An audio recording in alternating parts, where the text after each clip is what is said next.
Hey, welcome to the Ethics Experts. If it's your first time joining us, welcome. And if you're a returning subscriber, hey, bestie, the world's a better place because you're in it. See what happens when you subscribe. You get a bonus greeting on every single episode. On this, our 200th episode, if you can believe it, we talked to the one and only Andrew McBride of Integrity Bridge. He talks about his background, the tactics that he learned, and the story at Albemarle where they got that massive declination of 45%. So hope you enjoy it and crack open a bottle of champagne or something because 200 episodes, baby. That's how we do it. Enjoy. Welcome to the Ethics Experts, where we're elevating ethics and compliance and HR to the strategic level it's supposed to be. You got the champagne out already. Yeah, well, it's our 200th episode. You know, we got the one and only Andrew McBride on. We're hitting Ethics Experts' fastest growing podcast, business ethics podcast in the world. It's time to celebrate. You know, nobody thought we'd make it to 200 episodes is the big thing. They all doubted us. Amazing.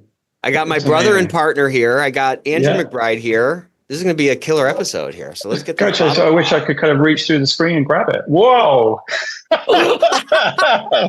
Yowza. All right. Well, party started, baby. All right. Party time. Yeah. Oh my gosh, dude, that got everywhere. All right, cool. Welcome to the Ethics Experts. How we we doing today? We're all good. We're glad that we got through the snow crisis here in Charlotte. Exactly. So we've been real excited to get you on, Andrew. You came on our radar a while back, I think from Tom Fox or somebody like that. And we started to kind of get to know you a little bit. And then you won that phenomenal award. And as I've gotten to know you, I've really stolen a lot of your talk tracks. So you probably heard them. But I just think you have a really unique perspective on the compliance game. And so I'm just excited to dive into your story, to hear about your philosophy and so forth. So I'm going to clean this up and let's get going because I can still hear. Yeah, so let's take it from the top, Andrew. So, what do you feel like was a big driver of you getting onto this path of compliance? Obviously, you've been very successful, built some great programs, been really innovative. But what kind of pointed you in this direction? Because I feel like everyone has a different origin story. Yeah. So. It's kind of like starting kind of like super focused on one particular area of compliance. And then over the years, realizing that actually related areas of compliance were really not that different and then getting kind of broader and broader and broader. So you go way back when I was an private practice at a law firm in London called Linklaters. It's one of what they call the magic circle law firms, which was a super big deal for me. You know, I'm a small town country boy who went to university and then ended up going to the big city and working for one of the biggest law firms. And so that started out in the pretty narrow area of competition antitrust, UK, EU antitrust law.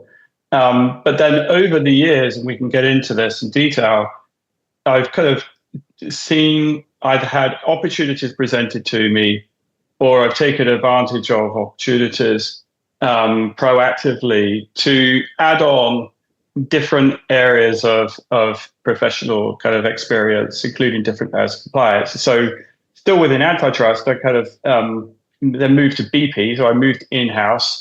And they eventually moved to Chicago and started doing US antitrust law, which was a lot of fun. And then after that, I had BHP, the big mining company, reach out and want to hire me as their global head of antitrust when all of the countries around the world were introducing things. And so I'm still kind of continuing to grow in antitrust. And then finally at BHP, I got progressively broader responsibilities, which meant that I took on sanctions and corruption and state secrets and other kind of related areas like market manipulation.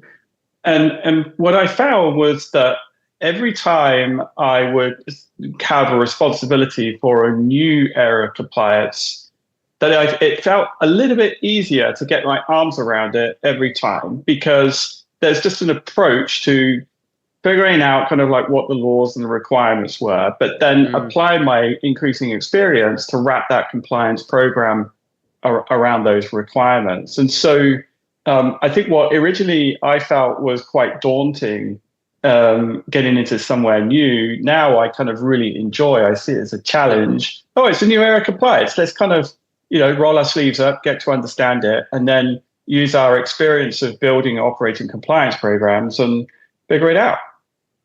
That's So so it's just cool. kind I of love that you've talked about, you had these different experiences and you got these different perspectives, and it's kind of easy to look at that and just say, oh, this is kind of a line through a career, but your skill set was growing in those. And I love that you ended with, it's kind of changed your mindset and your perspective as you see and run into new challenges. That's really cool context of, how, what it took to arrive at where you're at. That's pretty cool. Yeah. And what's really interesting is that then you have perhaps less patience for kind of people who are in one particular subject matter expertise, who think theirs is the most important area of law, like an outside counsel, or who think in a completely siloed mentality. Because when you see the bigger picture, you think, well, actually, what you're doing on targeted training, allocation of training to particular employees is no different to what we're doing in kind of like, corruption compliance or data privacy compliance or whatever. And so I began that really started me on a journey, which I really got to realize at Albemarle, of taking that holistic approach to manage compliance risk, and where there are opportunities to get more bang for your buck by having one third-party risk management process, not 5, or, embedding all of the compliance requirements for sales into one sales training kind of presentation rather than 5. That experience helped me then to realize that at my last company. So what were some of those principles that you saw as you kind of expanded the scope of what you were over that were so transferable? You move from, I don't know, there's 30 probably different things that you've been able to like apply this thing to. I mean, it's really, if you boil it down, it's the kind of the hallmarks of an effective compliance program. I mean, it's trite, but it's true. So the art of the writing of the governance, the training, the communications, the monitoring, the underpinning of data analytics across all of that, the systems. It's about, it's those kind of recurring themes behind those hallmarks that you just kind of apply. And, what I found was that in as much as those skill sets were useful in kind of improving our compliance programs, we also were able to help other functions with their own governance as well. So think procurement, sales, finance. We ended up co-authoring some of those functional policies and procedures because actually, compliance, we know a thing or two about writing really good, clear governance. We are very experienced at reaching above and across to other functions to collaborate with them. We have to do that by necessity. Whereas I found that sometimes other functions were kind of very kind of like they were in their own kind of space. They didn't have that experience with doing governance. They didn't have the experience of engaging with other stakeholders. So we were able to come in and almost provide some sort of, consulting service, a bit like what I do now, but internal consulting service to other functions to improve their governance, to improve their data analytics, and then, slip in a few ethics and compliance controls as well as part of our kind of, invoice for services rendered. Well, I mean, the best way to get your dog to take his medicine is to like put it inside some peanut butter. You know what Exactly. I'm saying? Give him a little peanut butter with that pill. You know what I mean? That I heard you say that, and it's so true. And we, if I have a choice between having a self-standing anti-corruption compliance policy or having those requirements incorporated into a sales policy, procurement policy, I would go for the latter any day, because ultimately, that sales policy is the one that the salespeople are more likely to go to, right? That's their job. It's in the same way that if someone is at a manufacturing site, they're going to look at their health and safety kind of procedures because that's part and parcel of doing their job. And then the other benefit is that if you think about like at Albemarle, when I first joined Albemarle, within a month, the company had adopted its core values. We were able to use those core values and apply them in those individual functional settings. So core values, what does that mean for procurement? What does that mean for sales? So for procurement, yes, there's things like you shall not use a vendor to pay bribes, but there's also, we'll pay our vendors on time, right? That's a core value commitment to our vendors. And so being able to incorporate the core values, the ethics and compliance requirements, as well as the functional requirements into that functional governance was incredibly, I think, helpful and more impactful, I would say. And you brought something else up that I think is really important. Like we have, I think, I love this space. I think this space is so interesting. It's there's so much you have to be good at to be phenomenal at this, right? Like you have to be a good lawyer. You have to have a good legal mind. You have to understand regulations. You have to understand the business. You have to be persuasive. You have to be able to, reach across the aisle, reach up the leadership stack. And I'm just saying that sometimes I have found, I think that there's a mindset issue in our space. I think a lot of us as compliance officers have started to believe this moniker that we are the Office of No. I don't think we view ourselves that way, but I think we get so caught up in like the minds, like how we exist in the minds of these other folks, it ends up kind of creating a headwind for our effectiveness. And I just think if we can shatter that, if we can shatter those insecurities, and we can recognize that like we have a very, very unique skill set. We're the circulatory system of, like, your body only has one circulatory system, and that's a very specialized system. That's very different than the lungs or the liver or whatever. And so I'm just saying we have a ton of value to bring to other departments. And when we're talking about building bridges, which is the name of your company, Integrity Bridge, I think you had said you picked that name because when compliance is doing its job, it's building all these bridges to these disparate sort of parts of the organization. And all I'm saying is that if we're going to build authentic relationships where people are going to feel like, man, I want to get Andrew in, I want to get the compliance person in because that's in my best interest. That has to start with some kind of a connection and some kind of a conveyance of value. And all I'm saying is like we have a ton of value to convey that can open up those pathways to start really being a deeper part of the business. Yeah, completely. And I had at my at disposal the biggest stick that a compliance officer could possibly want, which was being under an FCPA investigation. But I did not use that because I wanted it to be about the value that I brought to supporting functions. Because I was afraid I needed to get some stuff done, but I wanted to kind of seduce people with kindness and collaboration rather than kind of waving the big stick. And then what was really interesting was that during those first 2 years, for sure, I mean, it was all about building the program and addressing the root cause of the investigation. But Albemarle was the world's largest lithium producer with all of the sustainability kind of commitments that comes to that.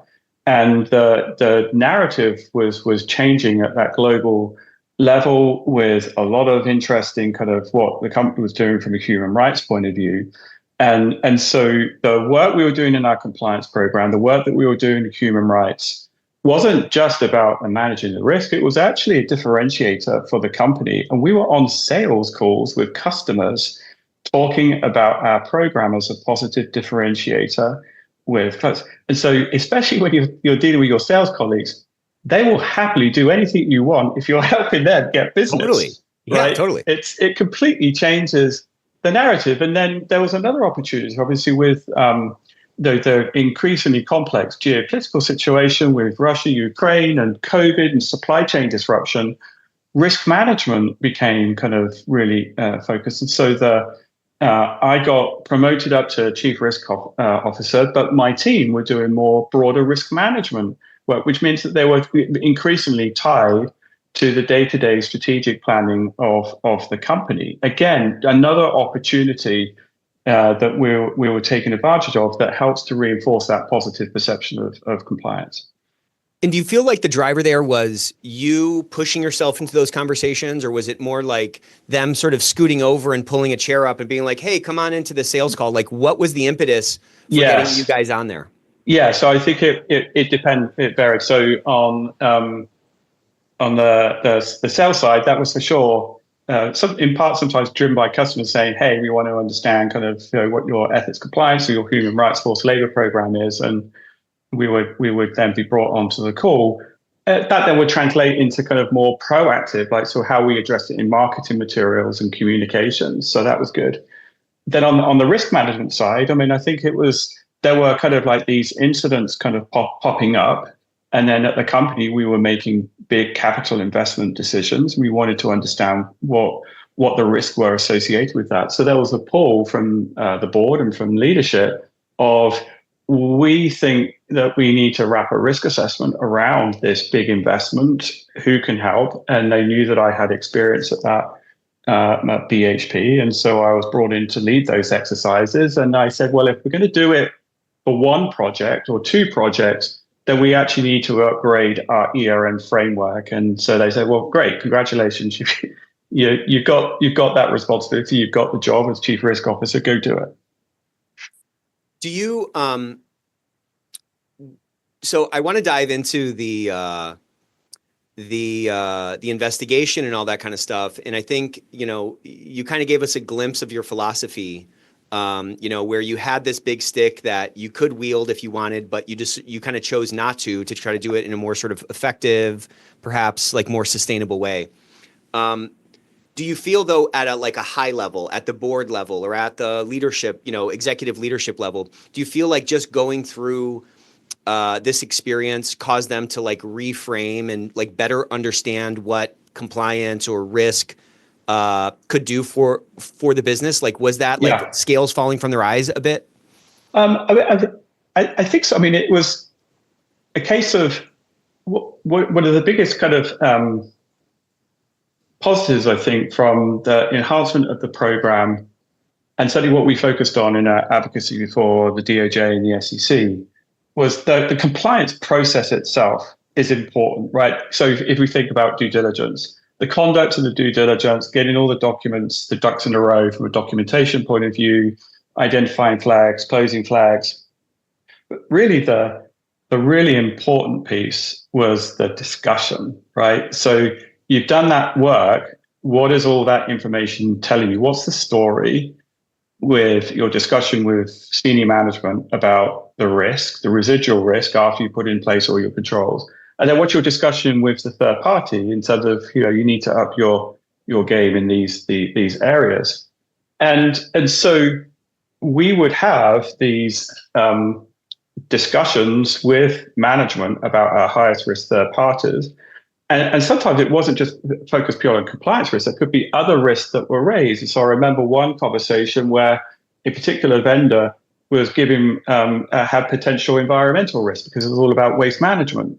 And so we brought in our head of HSE to make sure that they were part of the due diligence exercise, but then also the discussion with leadership. So whilst the driver for the reason why that due diligence was going to be done in the first place may have been corruption, we didn't blinker ourselves to think we're only going to look at corruption. If there were other flags or risks that were present, we would then identify what those were, bring in the right people, and then have that discussion with management and then with the actual third party themselves. And that discussion and then the agreed remediation is super important. I mean, it's important on corruption, but we think about human rights.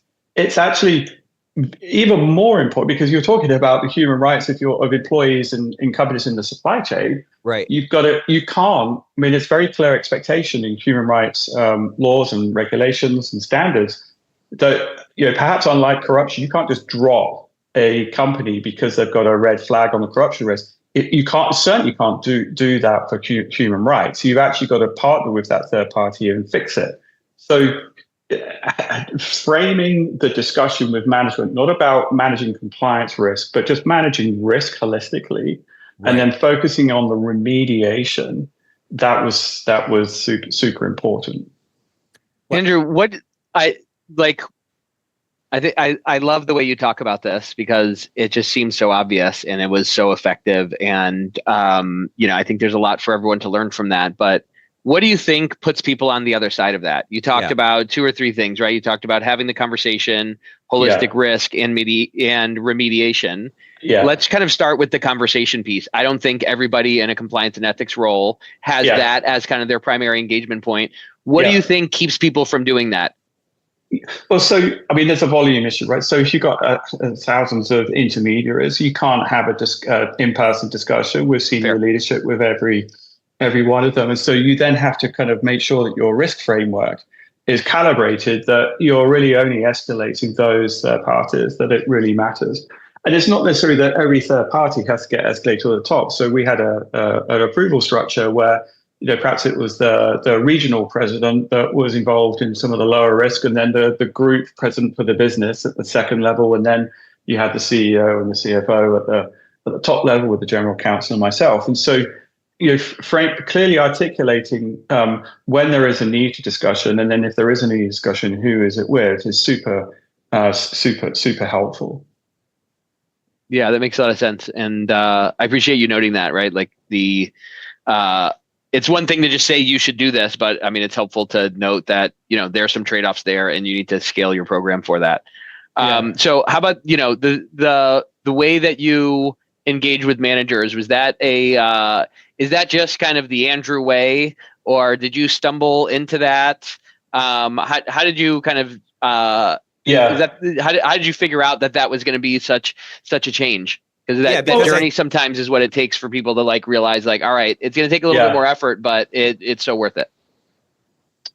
Yeah. So, I mean, I think there's perhaps a comfort level on my part. So one of the benefits of antitrust is that to actually do antitrust law, you have to have a really good understanding of the company's business and the markets that they're operating, and the strategy. So, I used to do that for years and years, of talking about market shares and market concentration and doing M&A. And so by definition, you're dealing with senior people like the presidents of businesses, CEOs, heads of M&A, about how to realize their inorganic growth strategy. And so, for me, then there's a comfort level in helping convene and facilitate those discussions. But I wanted to impart that experience and confidence to my team of, it's not just about the paperwork and the due diligence. The most important thing is about the discussion. And so we would set these meetings up, and it got to a point where I think that they were so well oiled that it was a collaboration between the sales sponsor, so the internal Albemarle employee who wanted to get a third party approved, collaborating with the local compliance manager. They would work on some materials for the meeting to facilitate it. They would lead it. They would articulate the business justification and the compliance risk assessment. And there'll be an opportunity for me and other senior leaders to kind of ask questions. And through that, it was an opportunity for local commercial people to have their time with senior leadership to articulate their strategy, and then also to focus on risk beyond the compliance risk. And I think the senior leaders actually found it a really useful way to understand what was going on at the local level, at the regional level. They would learn things like, how, if it was a freight forwarder or a custom broker, kind of how that would work in practice in particular countries. It was a way for them to get really useful information that they perhaps otherwise wouldn't. It's funny, there's this sort of dichotomy of compliance being apart from the business or being a part of the business. Yes. And it paradoxically, it's like the more apart from the business you are, the more misconceptions I think you have, right? That's right. I know a lot of compliance folks are like, why are we allowing this? Why would leadership allow this over at this division? And it's like, well, they probably don't know about it. They probably don't know the intricacies of what the realities are on that shop room floor or at that location. And to your point, I'm just struck again by there's so many unique angles that our departments have within our organizations to add value. And what you just talked about, bringing that meeting together, being that connector and giving some face time to frontline employees that are in the sales department or whatever with those senior leaderships, they both get a benefit from that, and you get a benefit from that, and we're having a conversation, and it's a memorable experience, and all that stuff starts to stack up to really reinforce this new direction that we're trying to take our programs, Yeah, and obviously, they take it seriously. So I remember a salesperson in Tokyo having to put their third party forward, and everyone knew you needed to get that senior level approval. It was taken very seriously. There was preparation for it, and it was a big thing for that person to be on the call with the CFO of the entire company. And then to kind of continue that theme of how, how to make it a rewarding experience, or what does compliance bring to that table? We would flip it. So going to data analytics, companies are big, right? So they don't know, the senior leadership don't know everything that's going on the ground everywhere, and so sometimes we would give random acts of information kindness to our senior leadership. And what I mean by that is we knew if they were traveling to a particular country, we'll say, well, we can give you an information packet of, the stuff that we know that's going on, like, how often how often code being used, what's the speak up rate, how many third parties are going. And they actually really appreciate that, because now they've got something, rather than it just being a meet and greet, they've actually got something that they can work with in terms of information to be asking more fully informed questions. Yeah, and I think what a lot of people assume probably is that executive going over there, they assume that person knows everything they need to know about that thing. That's right. In many cases, they're probably on that plane being like, what the heck am I going to talk about? I hope that there's questions. But now you've given them something substantial where they can make something out of that for themselves to get a better lay of the land, or get a better, assessment of what's actually happening on the front lines. That's right. Again, it's very smart. Yeah. Yeah. And it's also, what's cool about that is you're thinking about ways to build a relationship through providing value, right? You're not going to that leader and saying, hey, would you mind pushing my narrative for me, and really leaning on these guys and telling them you're going to be mad at them, but you're adding value to them, which is great for the organization. And it's great to help do this thing that we all like to talk about, is we need to get the tone at the top, and we want the leaders to buy into the vision for our culture of compliance and ethics. And it's a great way to do that, instead of just saying, hey, can you get on a video, but saying, hey, this is probably part of your job and something you care about, and let me make this an easier trip for you and give you some context. I love that. Yeah, I mean, we would take, if we think more broadly about kind of cultural health as part of our cultural health assessments. We found it really fascinating. Like, if you think about the traditional old school compliance risk assessment, where you'd have someone from corporate headquarters rocking up every 2 years to a location and asking a bunch of questions, submitting maybe a survey, maybe doing a bit of data digging, and coming back and saying, right, I'm all done. I'll see you in 2 years' time. I mean, that just, looking back now, I think, how do we think that was effective? Right. And so the dynamic was wrong, in that it was us coming to those locations and trying to extract information. Because of the work that we did and the investment we put into the data analytics, it flipped. So we had access to as much, if not more, information about what was going on at a local level. And then we would communicate that through the survey results, and then our objective metrics on the compliance program performance in that particular location. And we would put those together before the leadership, and they were super interesting. What was really interesting was that they would then apply their own interpretations to what that data was saying. So we didn't kind of prejudge the outcome of that data. We didn't say, okay, this is poor performance. There were maybe some good reasons why there were some lower metrics here on speak up, and then maybe training, there was an issue, whatever. But at least it meant that the discussion wasn't, oh, compliance is coming to town and we need to give them a whole bunch of information. It was, oh, wow, this is actually really interesting. And what we were also able to do was show a comparison about how their results performed against other locations. And then you get into a bit of a competitive spirit between, say, country managers and site leaders who want to kind of be seen to be doing well relative to their peers. And again, that value of the discussion. So having the discussion about what the results, the information is saying, and then the remediation, moving as quickly, because that's really all the main thing that matters, is what are you actually going to do with the information that you're discussing? And then making sure that you're closing out that remediation. I mean, there's just, I feel like a broken record sometimes, but there are so many opportunities for us to show our usefulness to other parts of the organization because of our skill set, like I was saying, because of our access to different data. And there's always a way, to your point, to make that provision of that data or the presentation of that information to be something that's collaborative and not like Yes. punitive, or, you know what I'm saying? That reinforces this, like, this That's bad right. brand that like we're still trying to shake off, No, right. I mean, you're democratizing the information to enable more informed decisions on improvement to happen in a resource sensitive, prioritized way. Right. Because we know we can't do everything everywhere at once, for sure.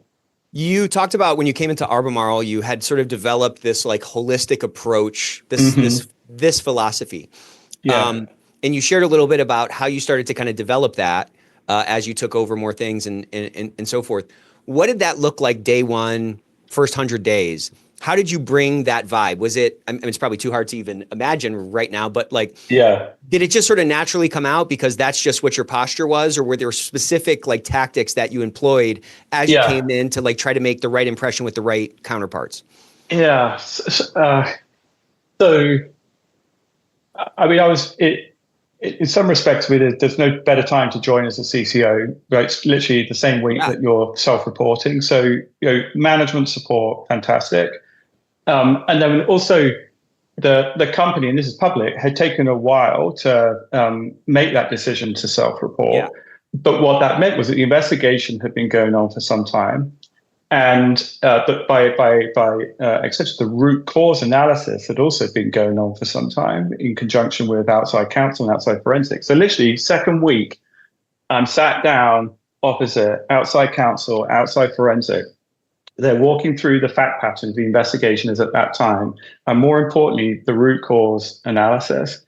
And I mean, the remediation of that root cause. So figuring out how we were going to eliminate all agents, how we were going to implement a robust due diligence process for our sales in remaining distributors and resellers, travel and expense policy. Like it was that route, it was already done. And so my marching orders were very clear. It was three things. It was get a remediation plan up and running, build a team, and then enhance the rest of the program. And so actually in those first 100 days, I didn't get anything done. I just built a plan.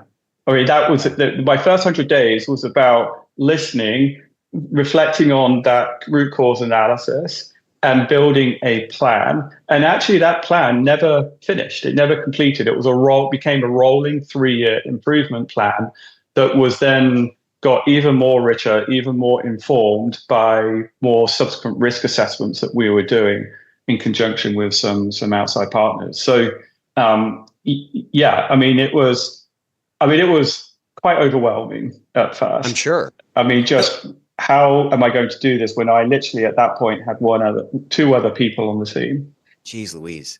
It's crazy what you did. So I want to kind of go, though, to the kind of start of this whole thing, because I just want to make sure that we capture kind of the dynamics at play. And I'd love to hear kind of a high level of like what caused the issue. I'd love to hear a little bit about that debate about the self-reporting. It sounds like that decision was made sort of like they were going to make that decision and you were going to kind of come in and execute. And I think that was a really unique aspect, that self-reporting thing, but also coupled with like the time it took to do the self-reporting. There's been a lot written about it, and it's just a very, very interesting case. So I'd love to kind of talk about it from a high level, and then we can dive into some of what those details are. Yeah. So I know I've spoken a fair bit about this, but for some people who are not aware of the background to the Albemarle case, so the case revolved around the activities of certain sales agents and employees in Albemarle's refining catalyst business. So what are refining catalysts? They are these kind of chemical products that are put into oil refineries, one, to make them run more efficiently, and then two, to take out bad stuff before it gets released into the atmosphere. So they do two different purposes. And you absolutely need these into refineries, and it's a big business where you're dealing with state-owned oil companies and privately owned oil companies. And so the conduct in question was in a number of countries around the world, and there was a slight split between the areas of focus of the DOJ and the areas of focus from the SEC from a controls point of view. But the schemes are very similar. So the classic scheme would be a sales agent would be appointed, and let's say the commission payable would be like 5%. And then after a year, the agent would come knocking on the door and start sucking through teeth saying, I'm really sorry, but I think, customers threatening to terminate you. We need to increase the commission to 10% so that I can kind of take care of things. I mean, I'm paraphrasing here, but you can see the detail in the DOJ and the SEC orders. And so, I mean, so then, those commissions get increased. And then there's kind of like a question about controls, about the ability to make improvements for commission payments unilaterally by frontline salespeople with no oversight, no contract or contracts not being signed, due diligence being done after the event. And then, really interesting dynamic between the frontline salespeople and leadership of the frontline leadership hearing these messages coming back from agents and knowing full well kind of like what that meant, to the point where some of the managers are going, there could be some FCPA issues here, but if I was in your shoes, I wouldn't do this, but you can do it, even though that's a direct report of the manager. Right. So, some a classic textbook kind of third party kind of bribery, corruption type scenarios, which are regaled, as I say, in full detail in the orders. And so with that, the investigation, the allegations came to the attention of the company, and that's not public in terms of how that came about. And then an internal investigation was started in conjunction with outside counsel and outside forensic. And what's interesting, what's called out by the DOJ in a positive way, is that even though the investigation was still ongoing, the company started remediation almost right from the start. So, if in 2017, so the year before I joined, the CEO, the board, the leadership team, they made the decision in principle of putting a really robust business justification review process for agents and distributors. Like, is there a valid business justification? Is there a local legal requirement? And all third parties were put through that assessment process. And in the end, all agents were terminated. All agents, not just in the refining catalyst, across the 3 GBUs. And if you think about what that means, it means hiring a new sales force, putting in place new legal entities in those countries, figuring out the supply chain to get the products, and then convincing customers, SOE customers, to no longer use agents.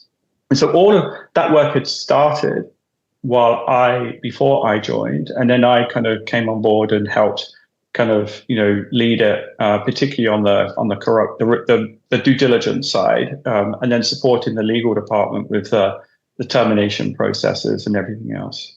I mean, it's hard to wrap the mind around how extensive of a surgery that is. That's like you going to your house and saying, I don't like these copper pipes. I want to get plastic pipes in here. And you're like ripping out all the walls and replacing all the pipes. I mean, it is so extensive to change. But it's not like you just had like 5 agents. You know what I'm saying? You had hundreds and hundreds of these guys across dozens and dozens of countries, maybe more, Yeah, no, that's right. And it wasn't just agents, it was distributors as well. There were distributors that were terminated, particularly in some of our other business units. And then what was really interesting is that we applied this, even though it wasn't the bullseye of the investigation root cause, we applied the same approach to freight forwarder and custom brokers. So we went from 100 freight forwarder custom brokers down to less than 10.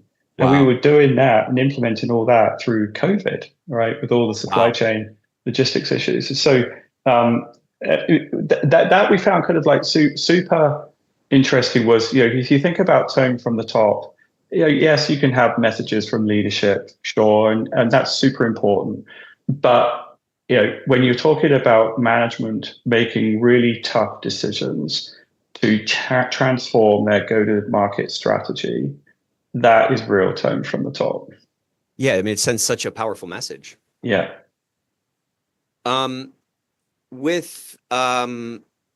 So you're changing all of these folks out. Man, I just Here, can I jump in with Yeah, something? go ahead.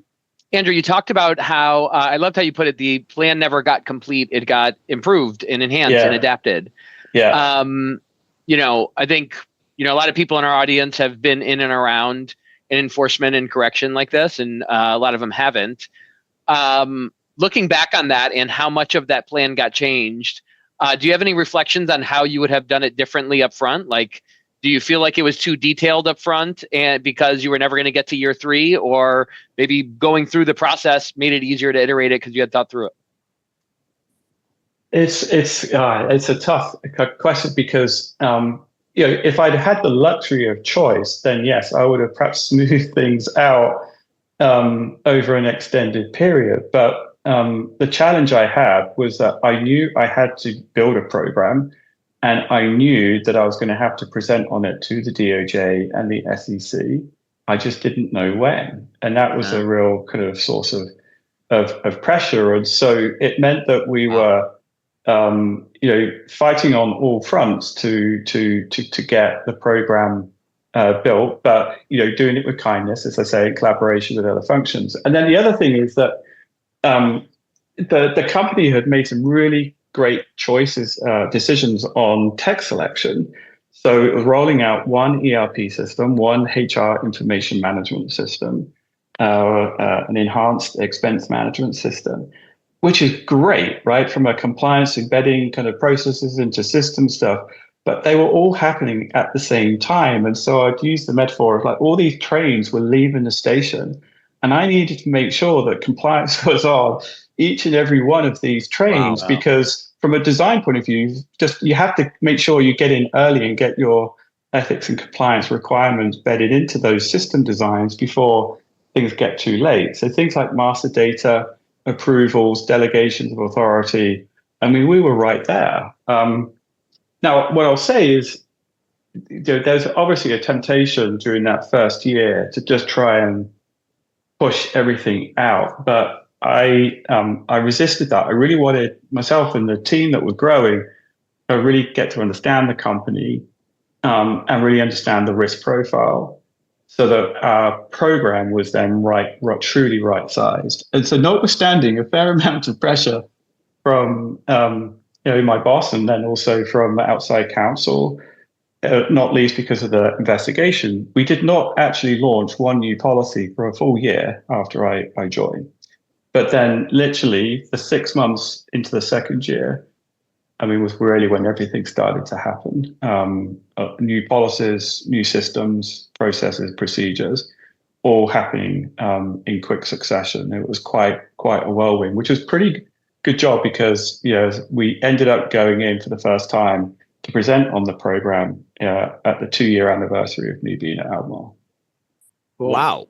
So it was like 1 year of planning, 1 year of just ripping stuff out, and then and then boom, you're like presenting. Yeah, and you've got to show it's not just you've implemented. We actually had to try and show that it was working as well, right? It wasn't paper-based. It wasn't a brand new system. That was actually working, and so really kind of tried to make sure that we were able to present a robust story there. So if we talk about the self-reporting thing real quick, I guess I have a couple of questions. One is, what was that process like? Yeah. I mean, it's a big decision, right? Hui Chen would say you shouldn't self-report all the time. Other folks would say, if you see something, say something, report all the time, right? So I would imagine that there was a long, drawn-out debate during that time. So I'd like to hear about that. And I also wonder, do you feel like the response from the regulators on the self-reporting was influenced in any way by the response from leadership before the investigation was even done? Like, did that get you any points? You know what I'm saying? Because you said, hey, even before it was done, we started making some changes and we were kind of taking it seriously. Did that feed into the response, you think? Yeah, so a bit to unpack there, but I'll try best. And I have to be respectful of confidentiality, but also the fact that I wasn't there at the time that this decision to self-report was made. But what I can kind of is paint the picture. It's difficult to kind of think back that far as to kind of like what the environment was. But that period, 2017, And then 2018, when the decision was when we actually did the self-report, that was only literally like a year or so, a half after the self-reporting kind of pilot scheme was put into place. So it was still incredibly new and fresh. And concepts of timely reporting were really, I think there was guidance on that only published for the first time in late 2017. So around about the time that we were. Whereas now, I mean, obviously under the prior DOJ administration, they'd set out, which I think technically still holds, all of this kind of like expectations and what timely disclosure kind of like looks like. And, that was obviously several years after we went in. And so for the company kind of making that decision, I'm speculating, there wasn't as much kind of clarity as to kind of what it was getting itself in for by going through that self-reporting. So it was a thing to go in at that point and do that and that self-report. Then to your point about the remediation, I mean, I think that some of the speeches that the DOJ made last year, they were commenting on the fact that yes, Albemarle got the 45%. It didn't get the extra 5% because it did not do timely self-reporting. But it was very insistent in saying that the extent of that cooperation that Albemarle did meant that it got the 45%, which equates to about $85 million of saving through the cooperation and the compliance program that we put into place. Did you get any contingent clause in your employment agreement? Yeah. I wish. That would have been nice. What I could say is probably the most tangible benefits of that immediate, in principle decision to terminate agents or to actually get rid of agents was the dynamic before with the DOJ and the SEC.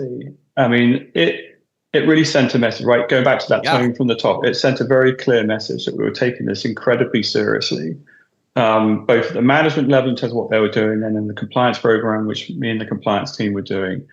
And, I found the engagement with both the DOJ and the SEC to be very, very respectful of what we had done. And it developed a degree of trust, I think, in the company. Yeah, and also probably between them and you. You showed also as a representative of the company that like, hey, we're super serious about this. You saw that we were serious because we self-reported. You see that we're serious because we're changing out all these agents. We're changing our entire business model, which is not a insignificant investment or an insignificant risk for a company that's already running in public and making money and all that kind of stuff. So there's a lot of risk just in executing, there's a lot of risk in just executing this vision, which again sends such a strong signal. And that's a really important point, Nick, is the humility that we tried to show in that engagement with the DOJ SEC of when things were working and when we would try things and then they wouldn't work, or there were practical challenges of terminating agents is not easy, right? Like particularly in some countries, it's really not easy, and so don't sugarcoat that. And so that's the role of a chief compliance officer. Of you're not just you're there, kind of like slightly independent of the company, right? So you're trying to be this kind of honest broker of calling out the things which are good for the company, but also talking about some of the challenges, practical challenges are faced by the company in executing. The thing I was struck with as you've talked about your interactions with DOJ and as you've kind of talked about your story, like as I've listened to it, I was always, let me zoom out. There seems to be this undercurrent of fear in our market of like, I don't want to mess it up. I don't want to get in trouble. Yeah. And, DOJ puts out guidance that says you need to have an effective compliance program. And everybody's like, I don't even know what that means. Like, what does effective mean? Yeah. That question in itself, in my mind, is a focus on like, how do I satisfy this sort of like faceless, monster that might sort of come out from under the bed. Okay. When you talk about it, though, it seems to me that you weren't trying to like satisfy some, you weren't trying to satisfy some questionable guidance. You were more trying to satisfy yourself. Like, does this make sense to me? Am I right about that kind of assessment of like how you move through it? Or how did you get over the lack of clarity around what effective means? And how did you bring that humility that actually resonated with them to where they kind of believed you?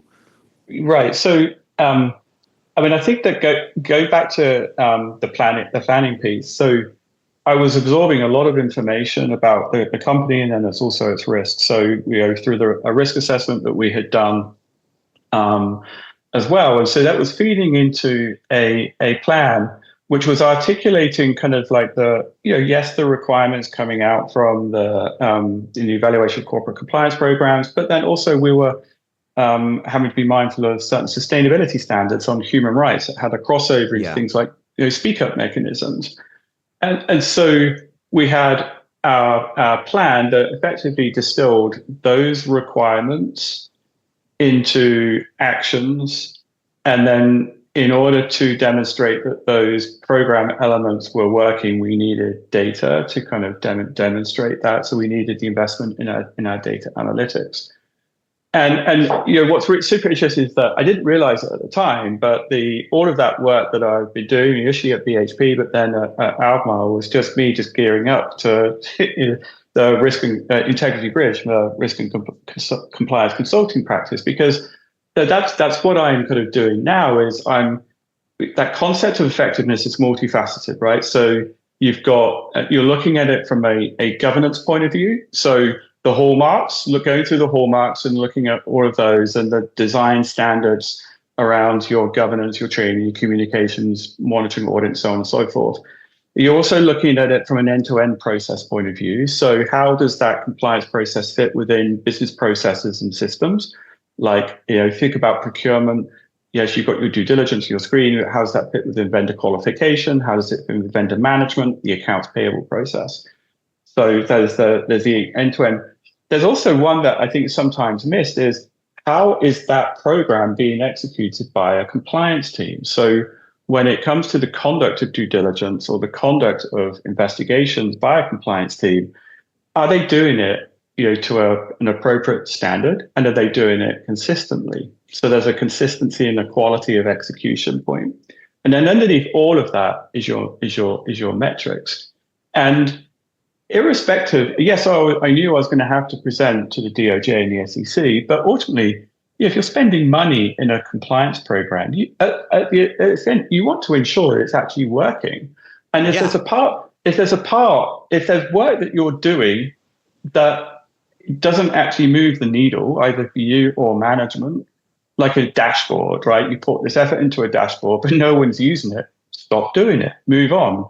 Deploy that resource to something else. And so I think that my kind of biggest stakeholder was almost myself. Is this really an effective use of resources? And now knowing that I've got additional responsibilities in things like risk management or forced labor, is that resource better deployed over there? And so fortunately, that also happily coincided with sales team really being happy about us being before customers, and so they were supportive. Our IT function being happy because they were a big proponent of wanting to use a data lake, and so we were happy to be their first customers of that data lake. And so it was a kind of like this, pragmatic approach to building a program that we wanted to make sure was the appropriate use of resources and was working, and we could demonstrate it was working to different stakeholders. Andrew, I'd love to talk a little bit about the team that you were working with on doing this. I think that there's especially, I think that leadership is so important for anyone in compliance and ethics, not least of all because there's so much influence that we need to have that you really need to balance kind of relationship and authority to do it. But also you were managing through a lot of transformation. Right. I imagine there were, probably pretty much everybody on your team hadn't been through this before.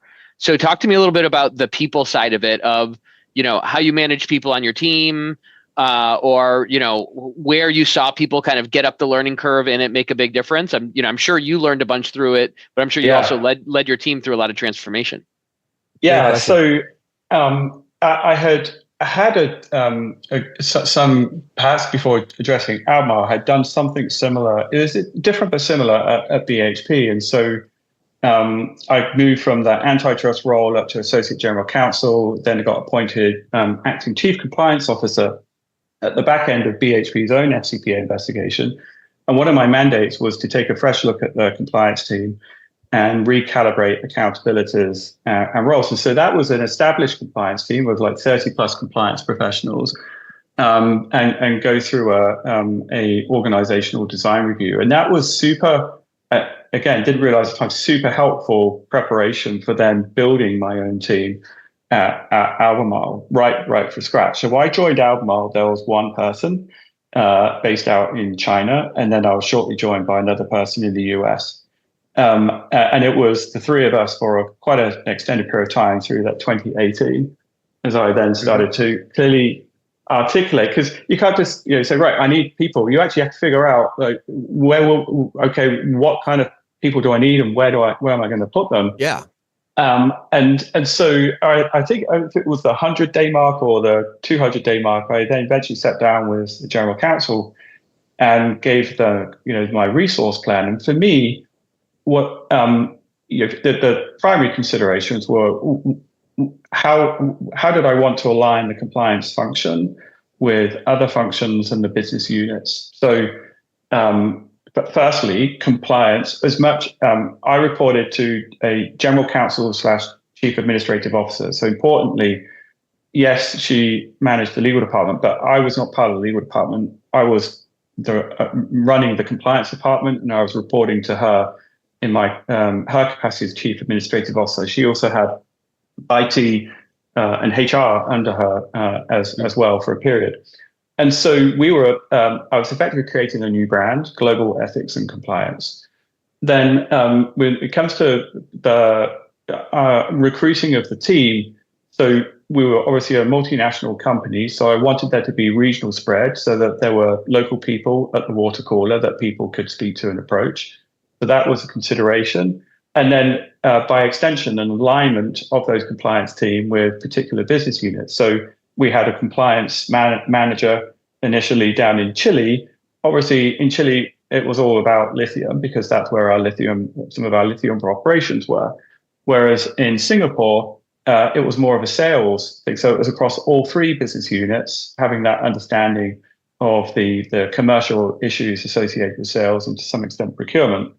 And then in other countries, it was a mix, right? In the United States, it's both bromine and lithium and catalyst. So there was that alignment piece. And then also from a professional background point of view, a big proponent, no JD required, right? So I wouldn't insist on it being lawyers on my team. If they had a legal background, that was helpful in some respects, but it wasn't a prerequisite. And in the end, I had a mixture of former CCOs, very blessed to get 2 former CCOs on my team.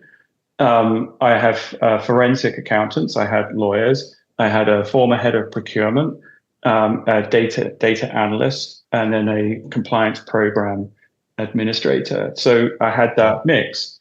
And then if we go to from a broader diversity point of view, in the end, when I left Albemarle, it was 13, 14 people. We had 12 different nationalities and a split of 55% female, 45% male. So that diversity and breadth of experience, backgrounds was, I felt, super, super helpful. When you were dealing, so I'm so fascinated by this thing that I've kind of seen, I guess. And, I talked about it a little bit, but, you kind of said it yourself, like your first stakeholder is yourself. And does this make sense to me? Does this does this allocation of resource actually move the needle? And if it doesn't, you had the confidence to say, well, I'm not going to put resources over there. I'm going to put them over here. That is, some people write and the pencil just kind of barely brushes the page. And some people write and you can feel the letters on the backside of the page. The second, the latter is a much more sort of purposeful, like I know where every one of these lines go. And I think that's kind of a metaphor for it. how it seems from the outside on how you kind of conducted yourself through this investigation and through this whole process. Where did that confidence come from? Is that just common sense to you? Is it something that you developed as you got more confident in yourself? And how does that confidence, or how is that confidence influenced by your belief of reasonability? I think there is a fear that, I think there's an unfounded fear. This is just based on nothing. I think there's an unfounded fear that when DOJ comes in or some external party comes in and you have to demonstrate effectiveness, which, who knows if I'm freaking even being effective, that they're not going to be reasonable, and they're not going to be reasonable. They're not going to have a reasonable lens that they're going to view your efforts through. So talk to me a little bit about that confidence and that sort of reliance on the reasonability. Yeah. So great question. Two great questions. So, and this is a bit of humility here, is that, early on in my career, I would say I was a classic exhibitor of imposter syndrome, right? So I mentioned I came from a small English countryside town, and then suddenly I was rubbing shoulders at Linklaters with people from Cambridge, Oxford, super smart people, at least, that was the perception one day. But then when I was through my career at Linklaters, what I realized was that some of the questions that I had, which I thought were an insecurity that I didn't know something, I was actually asking questions that other people weren't asking themselves or didn't even know themselves. Yeah. And that was super liberating for me. Is okay, so maybe I'm thinking of things in a different way, and I should embrace that. And so when I joined, particularly BHP, and I was then stepping out of the antitrust comfort blanket, what I began to realize was that that imposter syndrome, that feeling of, I'm not sure I'm the master of this, I need to be exhibiting curiosity and asking questions and demonstrating humility, meant that I was actually able to get to grips with a new area in a really good way, and bring my experience of program design to bear, and be thinking in a way that wasn't as siloed as perhaps some certain subject matter experts. And so as what I would say is that by moving into different areas of compliance and applying that same approach, you get an extra layer of confidence in the way in which you kind of go about doing things, and that extends to your approach to risk assessment, which goes to your second question about, is the DOJ really going to start challenging on kind of like your program? And I've said this before in public, that if you have done your risk assessment in the appropriate way, and you are a compliance officer who has really genuinely thought about program design based off that risk profile, notwithstanding FCPA enforcement pause, but if you were before the DOJ or the SEC, my sense is they're not going to second guess your judgment, because how are they going to know the intricacies of a risk profile for a specialty chemicals mining producer operating in these different countries? They're just not. How could they? And I don't think they expect they expect you to have done that risk assessment, and they expect you to have built your program on that, and they'll ask questions. But I never got a challenge as to, why have you taken this approach to your risk assessment or to your program design? Yeah, I mean, they're a lot closer in my mind to like a financial statement auditor, right? Like when an auditor comes in, of course they know GAAP financials, they know auditing techniques. Of course, they know what major risks might be in the type of industry or the type of business that they're auditing. And so, of course, their opinion is partially, at least, a function of objective things, objective testing, all that kind of stuff, sampling. But the other major piece of their opinion is very subjective, in my experience. When, if you're coming in as an auditor, of course, you're going to do those audit procedures, but you're also kind of gauging, like, does this person, like, are they about their business? Do they understand the risks here?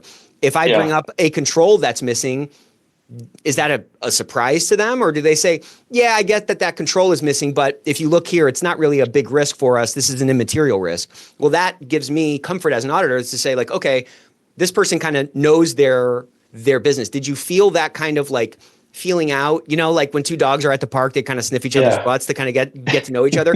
Did you feel some of that as they were kind of trying to get to know you and trying to kind of see what kind of a guy you were? Yeah, little bit. I mean, I think that the first session that I had with them was perhaps a little bit more, standoffish in the sense that they were kind of in listening mode. But then I think in the second session, it was almost just this genuine curiosity as to what we had done and an opportunity for them to hear from us. And so I found it to be a really interesting experience. I mean, obviously, it's not something that you would wish on people to be in that situation before them. But again, I go back to if your management has shown the commitment, which they had, both in terms of the decision to self-report, to cooperate, and then to do the remediation. If your compliance program is risk-based and your program is well-resourced, and you can demonstrate that it's working, I mean, you've won almost more than half the battle. Yeah. So I want to talk about the end of this thing. So you guys got the 45%. Yeah. Was that a function? Like, did you make a final presentation and then they kind of went back and figured out what the declination would be or something like that? And tell me about what that period was like. And were there talks of you guys thought you'd get 20% and it blew it out of the water? What was the reaction inside the company when that 45% was printed? Yeah. So, I went in a few months before kind of the resolution, and there is there's a negotiation, which, we had intentionally separated responsibility between me being very much focused on the compliance program improvement, and then the general counsel kind of focused on the negotiation of the investigation and the settlement, and then me in support. And so, and I can't get into kind of the precise mechanics of that negotiation, but I mean, obviously, it was the 45%, but I think for me personally, a bigger takeaway was no monitor, right? Which goes to trust, right? They trusted the work that we had done, and it wasn't going to snap back the moment that the resolution was agreed. And so, and yes, I mean, so there was a announcement at the time within the company and the team. It's a great result for the team, and I'd already left by then, but it was so wonderful for the team, for the company to get the Compliance Program of the Year award. It was just, that was really could have just appropriate and due recognition for just an incredibly huge amount of work done, and not just by the ethics compliance team, but other functions as well, the legal department or audit function, procurement, sales. We had all kind of stepped up to do that. And it was nice to see the DOJ at the time kind of calling out the work that the company had done. Yeah, it seems like so much of it went so well, and I know that it took a ton of work, and I'm sure there were a lot of hard nights and tough decisions and things like that. But you and the team that you worked with really pushed it to all things considered, a strong outcome, and not getting a monitor is a huge vote of confidence for that. What of it do you wish had gone differently? Even if it was just the way that you thought about it or something like that. Yeah. It's so difficult with hindsight, but I mean, I think that, during this time, obviously, it was just everything everywhere all at once, right? Because we had the investigation, we had the big focus on sustainability, all the systems being put in place, COVID happening. Yeah. Jeez. I mean, it was utterly, it was like 10 years in 2 years. Relentless. It's crazy. I mean, it was just crazy. And I think that the one, I wouldn't say which I changed, but one of the challenges that we had is that kind of the ratchet effect of changes in the DOJ guidance as we were going through.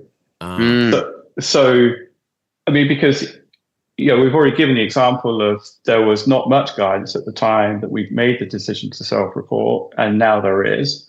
Well, it's the same with the compliance program, and it was personified by one of my last meetings. We were due to meet on St. Patrick's Day, one before the DOJ and the SEC, and on the way to the meeting, the General Counsel fell over, broke an arm, and the meeting had to be postponed. And it was pushed back by 2 weeks. And in between those 2 weeks, the DOJ updated their guidance, including things on ephemeral messaging. And so there's this mad scramble to make sure that the work that we had already been doing on ephemeral messaging, that was still, good, and that we were ready to address any questions at the DOJ. But it was a really good illustration of, it wasn't like a fixed target that we were working to from a program of design and effectiveness, that those expectations were continually evolving. Yeah, it's out of date before you even launched it, huh? Right. That's wild. So it's a well-deserved, I think you guys winning that award is great. There's a lot of great stuff going on in our market right now, but for you guys to win it, I think is phenomenal. I think the result was noteworthy, and I think you just brought kind of this next level thinking to the compliance program, and I think you saw that gain traction and build a bunch of effectiveness quickly and build trust with these external regulators who were kind of inspecting what's going on over there. So that was kind of your last chapter, and now you've stepped into the Integrity Bridge chapter. And so talk to us a little bit about how you feel Integrity Bridge is going to be a different sort of fresh set of kind of perspectives in the market. Yeah, no, I really appreciate that. So, as a compliance officer, particularly one going through successive FCPA investigations, you're a really significant consumer of professional services. And so you get a pretty good sense of kind of like what it is you need, and then whether kind of providers are out there. And I've got a huge amount of respect for other types of service provider, like outside counsel, for forensic, for what they do. But I felt, and if you look at outside counsel and the forensic, in terms of their backgrounds, there's not too many of them who've had actually the in-house experience of building programs from within. And so you think, well, is there a role for consultants who have had that in-house experience, who understand the political, the financial, the strategic, the operational, the technology, the data analytics challenges of building and implementing and testing a program? And I generally felt that there was. And so, I left Albemarle, and the name Integrity Bridge literally just popped into my head. And it was all riffing around this concept of gaps and bridging gaps between different areas of compliance, bridging gaps between compliance and different functions, and gaps between outside counsel and with outside tech providers. I felt that there was something needed. And so Integrity Bridge was set up, and it's really threefold. So one is supporting corporate clients with coming in and taking a look at their particular element of their program. Could be third-party screening, due diligence, speak up, and just taking that holistic assessment of whether it's effective. A second lens is working with compliance tech providers on their technology, how they can improve, and then supporting clients who have adopted technology and how they want to implement it. And then third, which is more of a philanthropic thing, is just providing mentoring to junior members of the compliance profession. And so it's just been up and running officially since September last year. I had my first client about 11 months ago, and it's just been an absolute blast, kind of like supporting that broad mix of compliance officers and compliance tech companies. It just making things better, improving, and just using the latest technology to do it. Yeah, it's probably really rewarding because you can probably come in and make a huge impact very quickly and kind of pull from this toolbox that you've accumulated over the years. Yeah, no, it's been fun, whether it's review of a third-party screening kind of platform, helping run an RFP process, getting to the right outcome for the client, I mean, technology is moving so fast these days that tech selection decision is really absolutely critical. And so, I'm having kind of great fun of professionally and technically geeking out because it's just I just really enjoy doing it. Well, your passion is apparent, and this industry is lucky to have you, especially because you're so generous with your insights and your story. I think as we step into this next chapter, it's going to look a lot different for our industry and for the people in it. If we can adopt more of these kind of mindsets of not trying to solve for a check the box or not just trying to do a task because we were told to do it, but really driving toward effectiveness and satisfying our own selves, because anybody who's in this space got the job for a reason, right? Like there's not a lot of compliance officers who got the job based on a fog the mirror test. Like, here's a mirror, fog it. Okay, cool. You have a pulse, you got the job. It's always because we have a background or an experience that can lend itself to this. And I think the more we can stand on that experience and get that confidence, because to something you were saying before, the occurrence or the existence of like inferiority complex or that imposter syndrome is not an indication that you're an imposter. It's just an indication that you're a human being. That's it. So having those feelings does not mean that you should shut up. Having those feelings is just great. I'm still alive and I need to satisfy myself so that I can do my actual job. I just think that pivot is so powerful because it really lets us spread our wings a little bit more, Yeah. Curiosity is amazing.